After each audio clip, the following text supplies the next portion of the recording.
Buenas noches, arquitecto Javier Mendoza. Muchas gracias, Luz.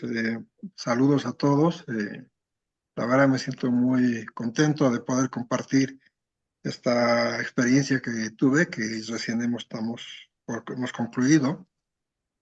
Tenía previsto hacerles una presentación sobre una de las iglesias de Chiquitos, pero considero más oportuno entrar en un tema más puntual, que es el tema de conservación y restauración. En este caso, este es parte de todo el proyecto que me voy a enfocar, para no hacerlo muy extenso, que es el estudio estructural de la bóveda de la sacristía de la iglesia de San Buenaventura de Yaguarón, perdón, me confundo mucho. Yaguarú es en Bolivia, en la provincia de Guarayos, y Yaguarón es en Paraguay.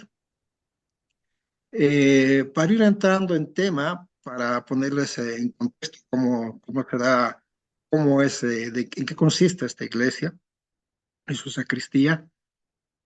Eh, Yaguarón, muy cerca de la capital de Paraguay, que es Asunción, se encuentra a 48 kilómetros. Esta es una población que fue fundada por los misioneros franciscanos en el año de 1565, pero los franciscanos no llegan a atender al 100% esta misión.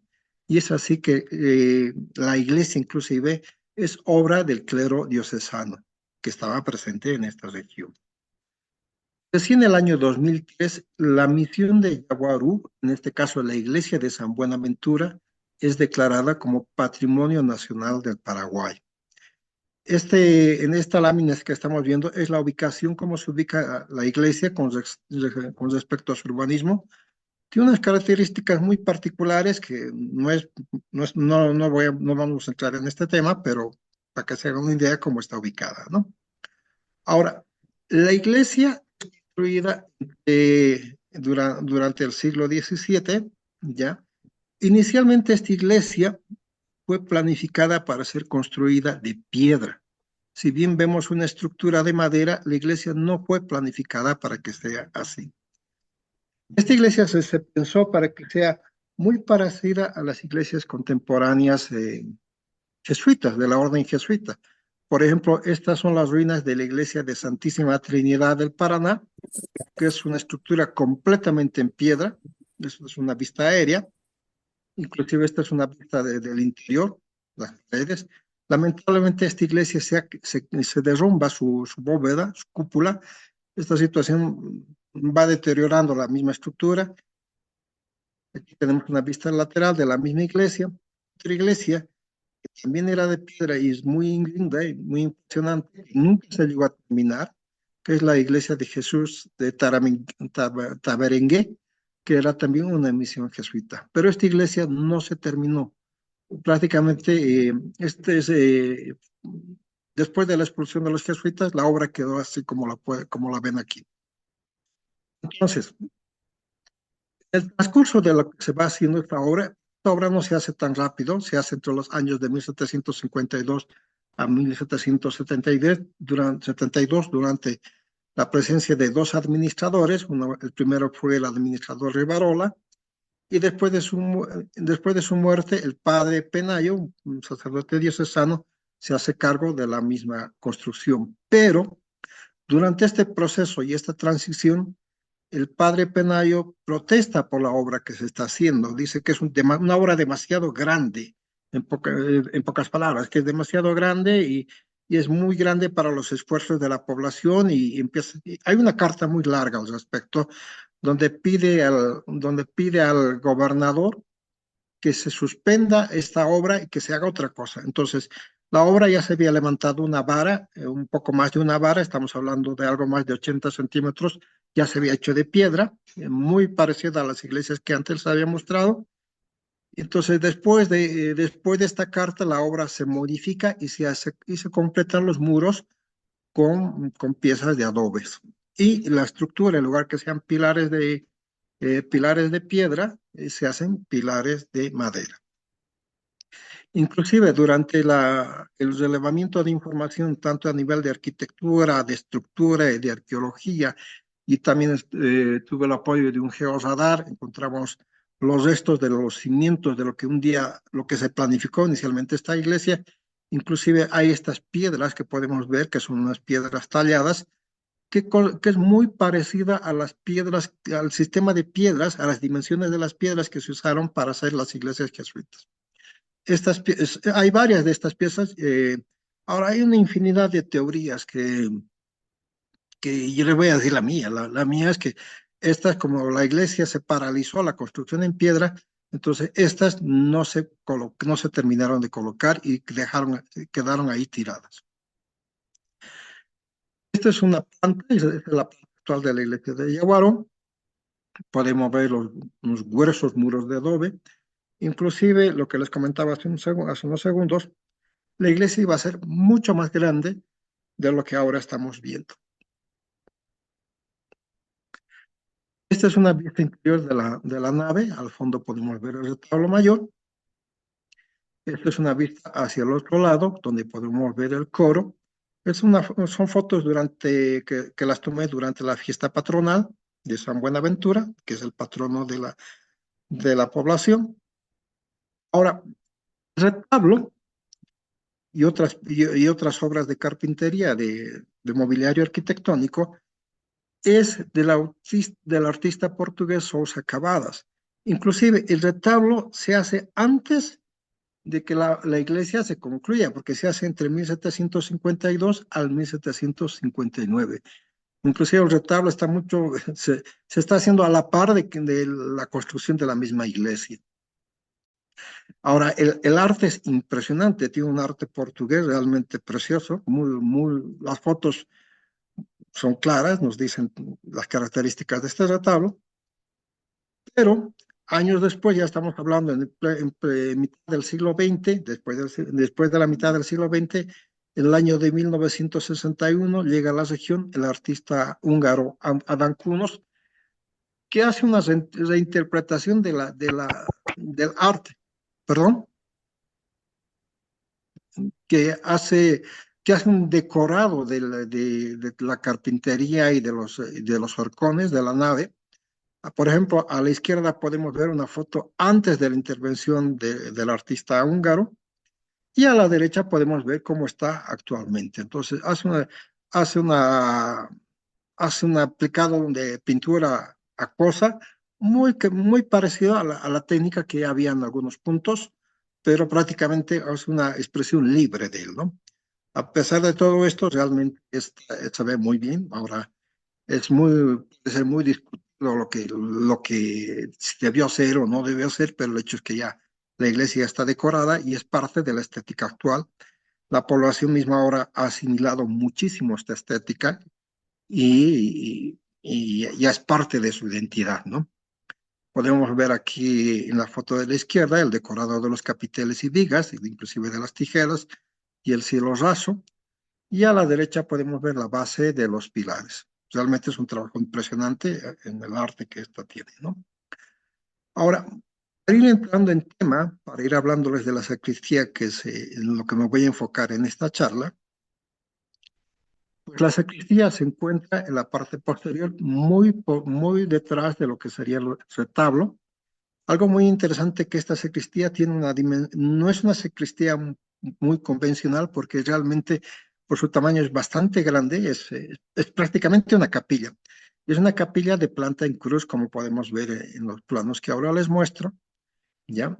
Y, por ejemplo, yo siempre cuando estoy viendo este tipo de estructuras las comparo con las vivencias que tengo aquí en Bolivia, como son las iglesias jesuitas en Chiquitos o las iglesias franciscanas en Guarayos y realmente no se parece porque realmente es una sacristía muy amplia, magnífica, con mucho detalle. Por ejemplo, aquí podemos ver que dentro de la misma sacristía tiene un retablo que es muy probable que sea igual que obra del artista portugués, de Sousa Cavadas. Inclusive el decorado, podemos ver aquí la cúpula la cúpula que une los brazos de las bóvedas. Este es un detalle de la bóveda, aquí también intervino Kunos, el artista húngaro, pero por el relevamiento de la policromía, la intervención que hizo Kunos no fue tan radical como hizo en la nave. En realidad su intervención fue mucho más sutil. Prácticamente este decorado estaba en su mayor parte muy bien conservado, ¿no? Aquí podemos ver desde una vista desde la parte inferior de la cúpula. Esta estructura estaba policromada, por si acaso estaba policromada y con pan de oro, ¿no? Pero había una había una fuerte presencia de termiteros, que esta fue la causa por la que se decidió desmontar el cielo falso, las tablas que daban la forma a la bóveda. Ahora, este ataque de xilófagos, la termita, el cupií, como dicen en Paraguay, corresponde al año de 2015. Entonces, con estos indicios de los termiteros que había, el gobierno hace una licitación. A esta licitación, pues hay una empresa que se adjudica para hacer el trabajo de restauración y conservación de esta estructura.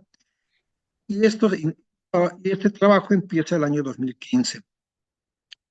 La empresa adjudicada, una vez que arma sus andamios, arma todas las plataformas que necesita para intervenir en las bóvedas y la cúpula, empieza a desmontar las tablas.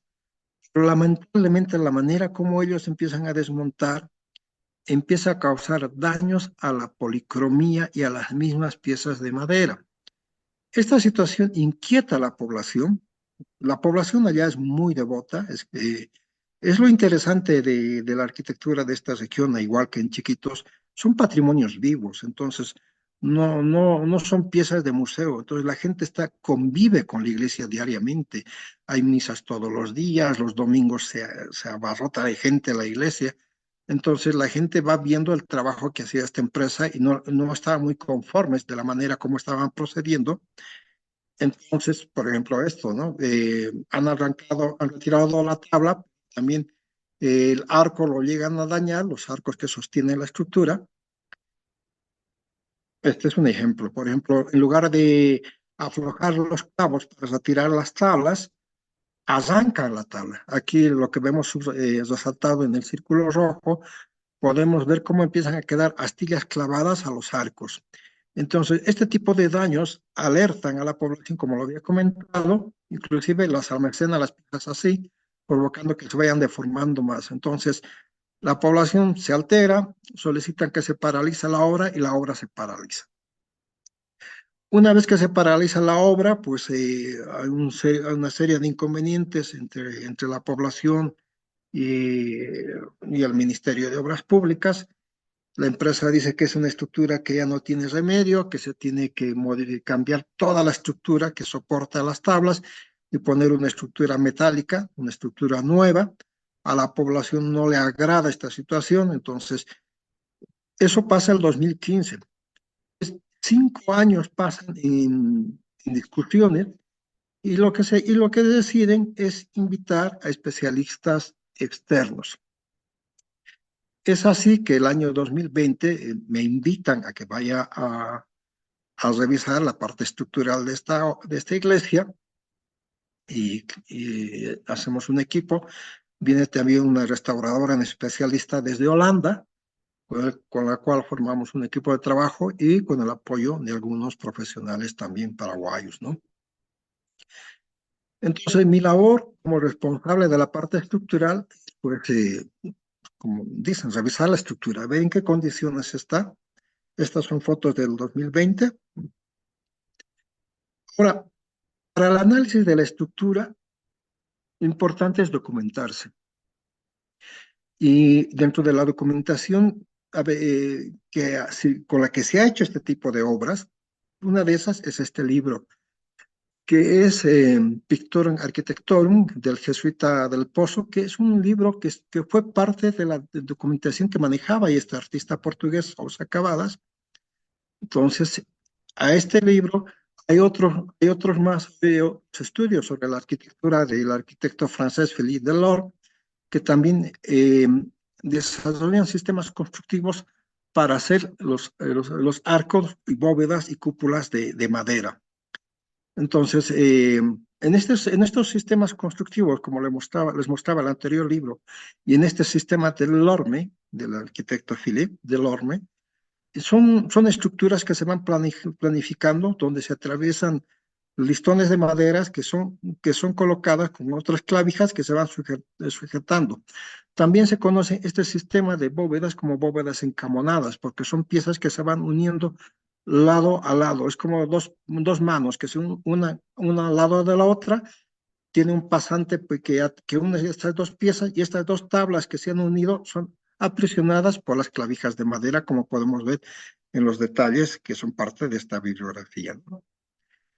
Ahora, todo este sistema de bóvedas, que es una tradición constructiva que entra en América en el siglo XVI, y varios tratados que hay de la época van orientados a hacer lo que se dicen las falsas bóvedas. Un ejemplo muy bonito y muy interesante justamente en Argentina es la bóveda ideada por el hermano jesuita Félix Lemar, que es una bóveda de 1608 que está en la iglesia de Córdoba.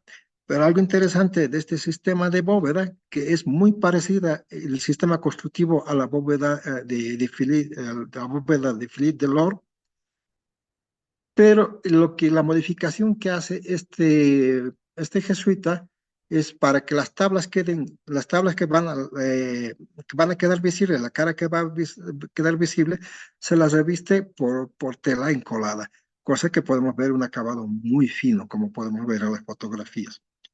Ahora, algo parecido es la bóveda del presbiterio de la iglesia de Yaguarón, con la diferencia de la tela encolada, que no tiene, pero sí tiene varias tablas que dan una curvatura casi perfecta y el decorado, como podemos ver. Pero en el caso de la sacristía, el motivo del elevamiento estructural, del análisis estructural, esta estructura no se parecía a ninguno de estos tratados que habíamos visto, que ya les había hecho mención. Inclusive estos tratados hay algo parecido en una iglesia en el mismo Paraguay, la iglesia de Capiatá y también la iglesia de Valenzuela. Por ejemplo, la iglesia de Capiatá, si algún día tienen la oportunidad de conocer o vean en internet, una iglesia también muy linda, preciosa, pero tiene el sistema del horno para la construcción de su bóveda. Pero en el caso de la bóveda de la sacristía de Yaguarón, el sistema, como les decía, no se parece. Como podemos ver resaltados los círculos, tiene una improvisación que les voy a ir explicando en unos momentos más en qué consiste. Ahora, algo que vale la pena también tocar es el tema de la cúpula. Este sistema de la cúpula es algo único. En Paraguay posiblemente es la única iglesia que tiene este sistema constructivo que está basado en el sistema español descrito por Fray Laureciana de San Nicolás. Por ejemplo, la foto que vemos es de una maqueta del siglo XV. Ahora, mi parte, documentándome sobre el sistema constructivo que se ha dado en el caso de Paraguay y en este caso, en esta iglesia en particular, una vez estando presente, hago un relevamiento de todos los elementos constructivos y estructurales y el estado en el que están cada uno de ellos. Podemos ver aquí una vista de los arcos, cómo están en su momento, bien de la cúpula. Todo es una estructura que en este momento, después de que han retirado el tablazón, está muy delicado, ¿no? Está ariostrado, tiene una serie de ariostres muy improvisados. Aquí podemos ver también al fondo los durmientes de donde salen los arcos. El durmiente, una foto en detalle, podemos ver la caja donde va a empotrar a manera de espiga el arco. Y esta es un videíto. Ahí estoy justamente conversando con otros especialistas. Podemos ver el video de cómo está la estructura. Hay una serie de puntales que muchos de estos puntales tampoco están trabajando, están puestos muy arbitrariamente, ¿ya? Están los andamios que sí eran muy buenos, pero había los puntales que algunos estaban puestos de más. Ahora, después de toda esta colección de informaciones de la toma de niveles, de visión de los elementos, de los ensambles y todo esto, hago un plano de relevamiento donde podemos ver un elemento también que es interesante, es ver que todas las secciones de los arcos no son iguales. Si bien entre arco y arco hay una separación de 45 centímetros aproximadamente, pero por el tema, por la manera como se ha desmontado, estos están desplazados, ¿no? Esto es una sección longitudinal. Ahora, esta obra de los arcos, la estructura de los arcos, como les había comentado, es una estructura que se improvisa. Porque si bien una estructura, cuando nos remitimos a la documentación de cómo se debería hacer este arco, que es en la bibliografía de la época, por ejemplo, en los arcos encamonados, siempre hablan de una planificación de las piezas de madera que se van a hacer, el número de ensambles que va a tener cada arco, porque el sistema no se puede hacer un arco con una sola pieza de madera. Entonces se tienen que usar varias piezas para dar la forma del arco. Pero en este caso, en estos arcos, los arcos no todos tienen el número de piezas. Lo que remarco en rojo, los arcos tienen algunos 3 piezas y otros tienen 5 piezas para dar la forma del arco. Inclusive las secciones de las maderas, si bien son de sección cuadrada, varían desde 7,5 centímetros hasta 18 centímetros. Lo que sí es común es el radio interno de cada arco. Si bien hay una variación de 2,36 a 2,40, esta variación es una deformación provocada por el trabajo del desmontaje. Pero lo que quiero dejar claro es que cómo se ha usado las números de piezas y la sección de piezas de estas piezas. Prácticamente lo que han hecho es reciclar la madera, las maderas que tenían para hacer estos arcos. Porque si hubiera sido una obra planificada, todos los arcos serían o de 3 piezas o de 5 piezas, pero en este caso no es así. Por ejemplo, aquí vemos el arco número 1 que tiene 3 piezas, el arco número 6, otro ejemplo, tiene 4 piezas para dar la forma del arco, ¿no? Por ejemplo, aquí hay el arco número 20 que tiene 3 piezas. Lo que ya voy señalando en este momento, pintado en naranja, es los daños estructurales que tienen cada arco. Entonces, voy haciendo un inventario de todas las piezas y en la situación que se van encontrando. El detalle común de todo sí es cómo se ensambla en los durmientes. Los durmientes están sobre los muros de adobe y el arco se empotra en un sistema de espiga simple. Entonces la caja está labrada en el durmiente y el arco es la espiga. Su punta es una espiga. Ahora, lo que me parece por demás interesante es la manera como han ido ensamblando las piezas de madera. Este es un ensamble tipo horquilla con lengüeta doble. Si podemos ver, las 2 piezas de los arcos han sido trabajadas para que se empotre la lengüeta. Permítame encender el puntero. Aquí vemos una parte del arco, la otra pieza del arco, y se trabaja de esta manera para meter esta pieza que es como una lengüeta. Entonces, esta pieza logrará unir ambas. Una vez que se coloca esta pieza, ponen una segunda lengüeta que es como un pasante, y a esta, para poder presionarla, ponen estos tacos de madera, que son o clavijas, si prefieren llamarlo así. Seguramente cuando han puesto esto, se han dado cuenta que el sistema no funcionaba, que el arco no estaba perfectamente, no era una pieza maciza. Entonces tuvieron que reforzar colocando 4 tarugos. Ahora, lo interesante de estos tarugos para la gente que trabaja en carpintería, lo más fácil de un tarugo es hacer un tarugo circular, pero en cambio aquí hacen tarugos cuadrados y al hacer un tarugo cuadrado realmente es un trabajo artesanal impresionante. porque el rebaje que tienes que hacer en las piezas que van a ser los arcos y la lengüeta es un trabajo muy preciso, ¿no? Y porque esto lo harías fácilmente con un barbecue o una broca actualmente y atraviesa de extremo a extremo, pero en este caso han tenido que tallar y darle la sección cuadrada para presionarlos con tarugos cuadrados, que esto me parece un trabajo muy difícil de hacer, pero lo hicieron, y lo hicieron muy bien. Esto es como queda en el dibujo, y esta es la pieza que estoy identificando, la fotografía. Ahora, después de haber hecho la siguiente pieza, la anterior pieza, hacen el mismo ensamble, pero lo hacen más simple. Entonces ya no hace falta la segunda lengüeta. Se dan cuenta que simplemente con esta pieza y los 4 tarugos es más que suficiente para unir las dos partes del arco, porque inclusive en una de las partes ya habían hecho el rebaje para meter una segunda lengüeta. Solo lo tallaron en esta, pero ya no en esta. Y esta fotografía es de ese ejemplo. Ahora esto improvisan, ya no es una improvisación, ellos ya van aprendiendo y ya van mejorando el sistema constructivo, ya que hacen un ensamble de media madera con su lengüeta, es decir, que hacen el rebaje en una pieza y el rebaje en otra pieza, y la presiona con una lengüeta y 2 clavijas de madera para aprisionarla de las dos partes que van a dar forma al arco. Aquí podemos ver la fotografía, como es la misma pieza. Ahora, este ensamble hacen un ensamble mucho más básico, mucho más práctico y muy seguro, por cierto.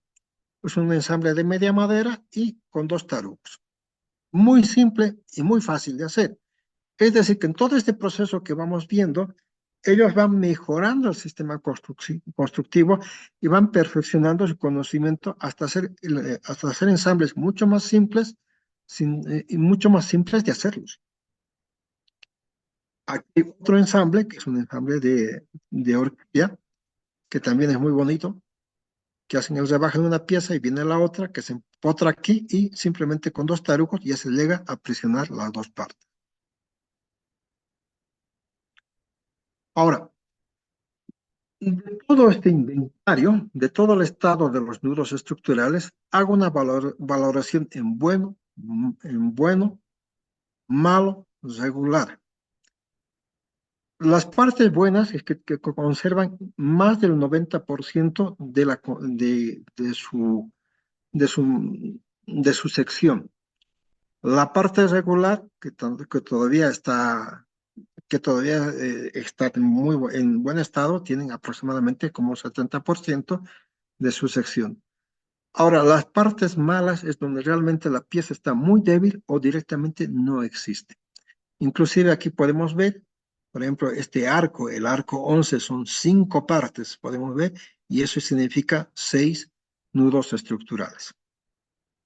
Y hay otros que son menos, como le comentaba.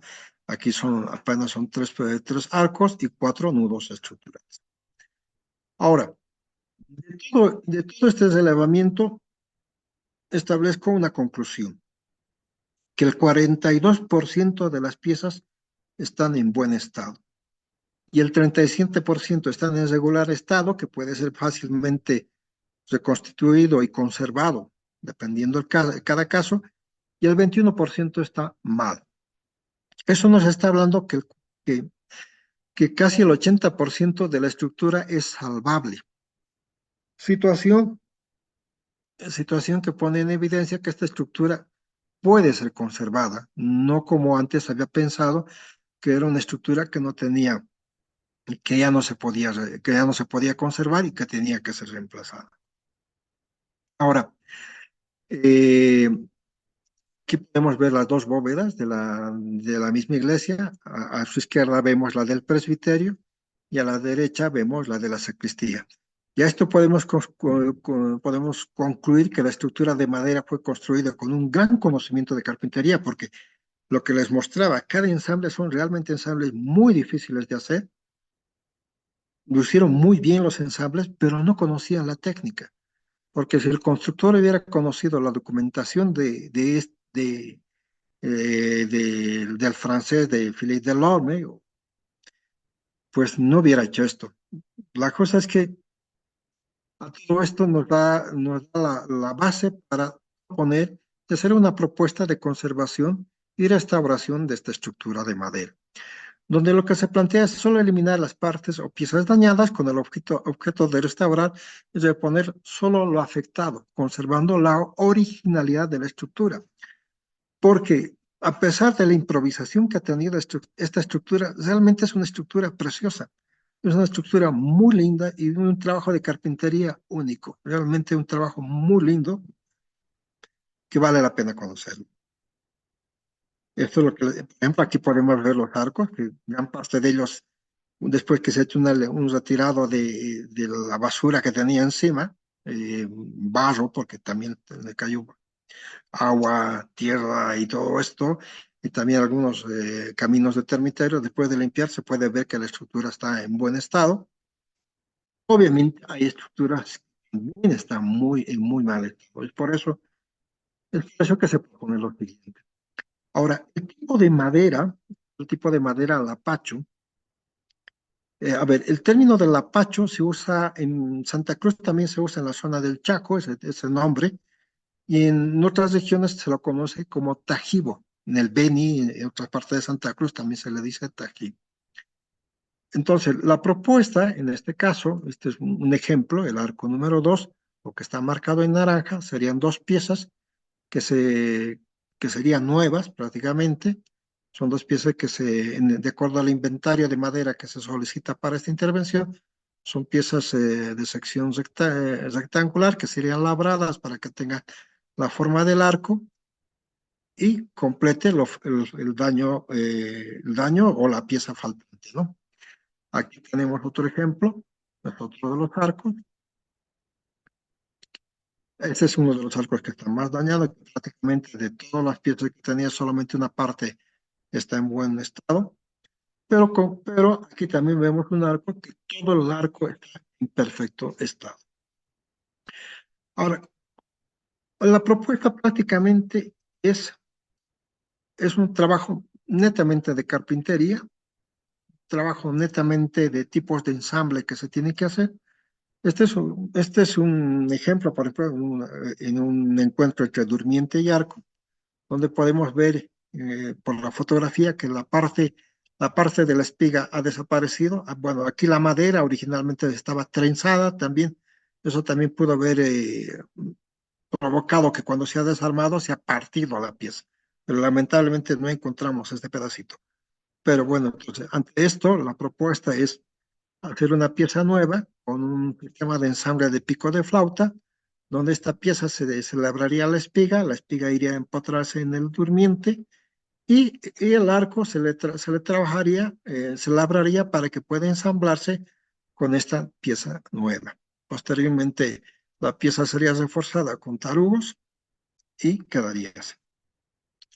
Otro ejemplo de intervención, aquí podemos ver que este es uno de los ensambles de media madera, pero una de las caras está muy dañada, pero la lengüeta y las clavijas están en muy buen estado. Entonces lo que haríamos es simplemente retirar la parte afectada, poner una pieza nueva, labrar la caja de que va a ser para la lengüeta y sujetarla igual con pernos en este caso, ¿no?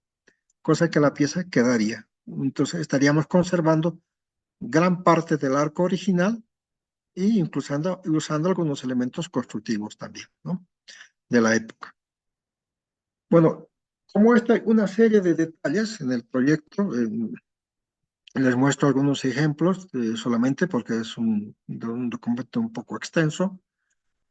Ahora, toca hablar de qué va a pasar después.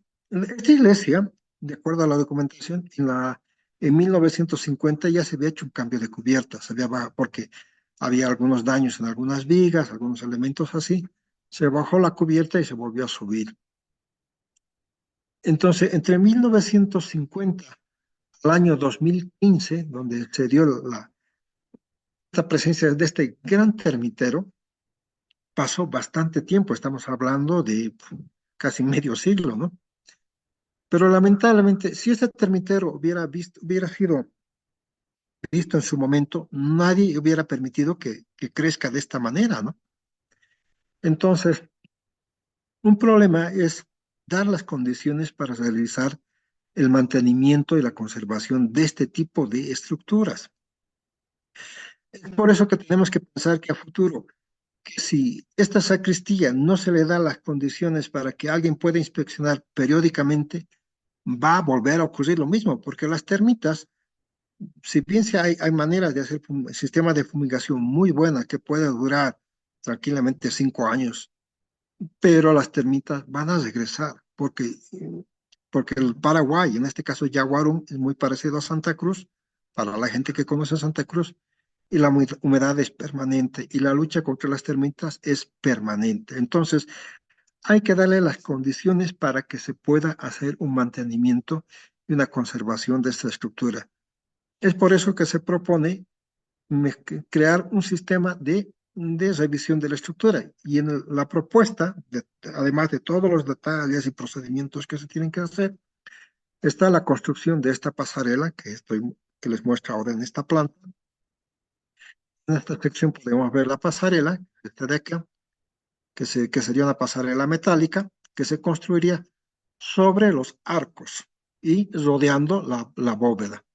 Inclusive las vigas metálicas nos ayudaría a izar todas las piezas de los arcos y ponerlas en su lugar correcto. Entonces, si bien la construcción de esta estructura metálica nos ayudaría a reconstruir los arcos de madera, también nos serviría para que a futuro pudiera haber algún inspector que va a hacer el mantenimiento y la conservación de esta estructura. Para ir terminando, en conclusión, el objetivo es recuperar la maravilla que fue el artesonado de madera antes de las intervenciones que ya les había mencionado y que perdure por mucho tiempo, ¿no? Y pues para ir terminando, quiero recordar una frase de este arquitecto Ren Koolhaas que dice: un edificio tiene dos vidas, la que imagina su creador y la vida que tiene, y no siempre son iguales.